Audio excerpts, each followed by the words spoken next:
Welcome to another edition of the Fans Week podcast, also on medium waves 1575 kHz. From Paris, I'm Amy Carter Wilson. Understanding the dilemma facing the airline industry during the Hormuz closure.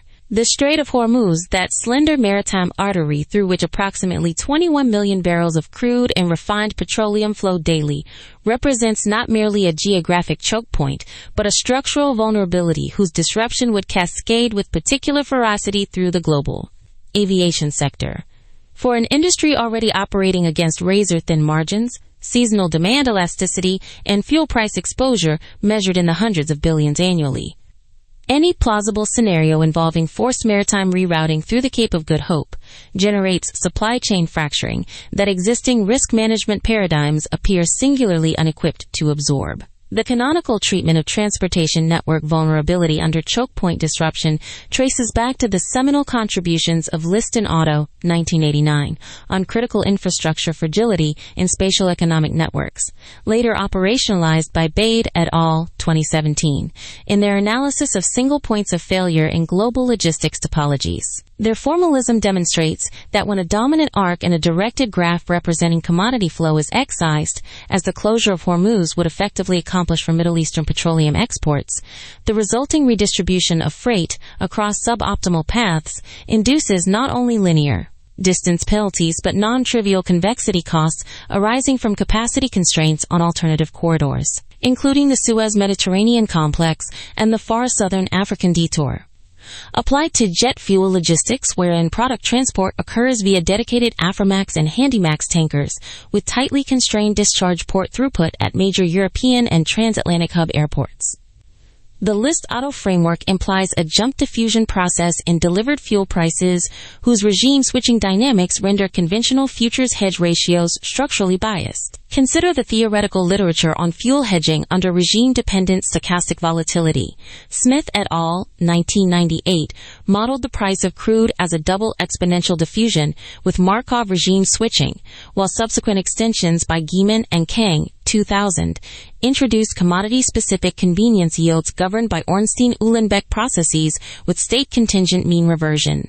The elegant implication for an airline whose operational survival depends upon predictable refined fuel procurement, let us say, a Lufthansa's class carrier with hub throughput concentrated through Frankfurt and Munich, is that any exogenous shock reweighting the probability measure across regimes simultaneously invalidates duration-matched hedging portfolios calibrated under the pre-shock invariant distribution. In plainer words, when Hormuz closes, not only does bunker fuel become scarcer, but every mathematical model the airline uses to manage that scarcity suddenly rests on assumptions whose joint posterior collapses with alacrity. To this should be appended the dimension of options implied uncertainty, itself a function of CDS-linked credit event probabilities applied to mid-tier refinery counterparty exposure in the Persian Gulf littoral, C.F. Hull and Neuberger, 2009, on the co-movement of default risk and commodity volatility.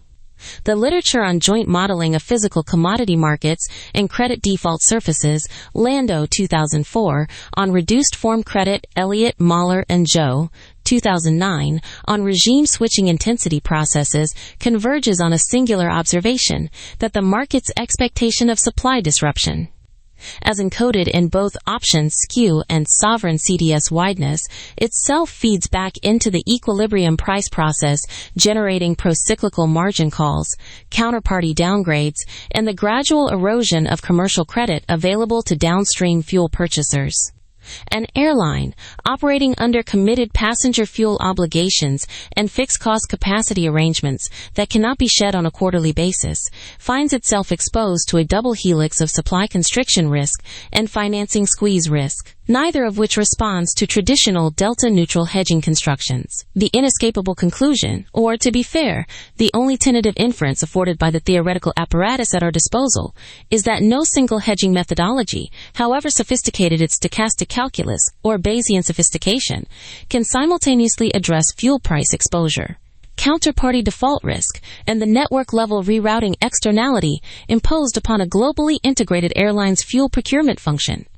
The literature offers a set of elegant partial equilibria, i.a., regime switching optimal hedges, Bergman, 2015, Dynamic Programming Solutions for Multi-Period Inventory Under Jump Risk, Adams et al., 2009, and Structural Credit Models Coupling Commodity Volume to Corporate Solvency, Anderson and Sundaresan, 1996.